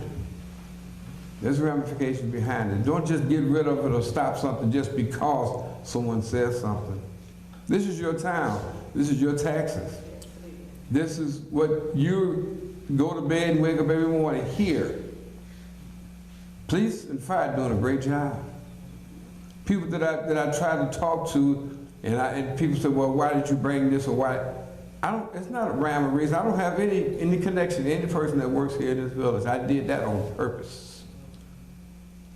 know, I hear other times my cousin worked there, my kin or whatever works there. Because when it comes time to they're not doing their job, bye. And that's the way it should be, it's a job. And if you're not doing it, then you do get reprimanded. And if you don't want to listen to that, then we always know what the next thing will be. But if we continue, and we just saw what happens, when you continue to bash or talk about the town, we lose out. Will we ever get that chance again? I don't know. And I'm just going to say this, and it will be God. I've never heard of anyone saying that you don't have enough people to put a store in. We had Sturts. It was way down here. That store was there. It was there for years. Before that, it was Fair Play. I'm sorry, it was Fair Play. Then it was, before that was Sturts. They felt that it was big enough to get the people, and they were making money. They just managed it at the top level. We have enough people, rooftops as they call it, to support any store out here. Yes. We have enough. Look down the street, 3 lights down at South Chicago Heights, which is half the population of Sauk Village. And look how many stores they have within a mile radius. So you can't tell me you don't have enough. It's just how we conduct business. And I pray every single day that sooner or later we will figure out what it is that we became a civil servant. Was it for our own edification, or was it for the residents? That being said, I ask for a motion to adjourn. So moved. Moved by Trustee Johnson, second by Trustee Williams. Madam Clerk, please call the roll.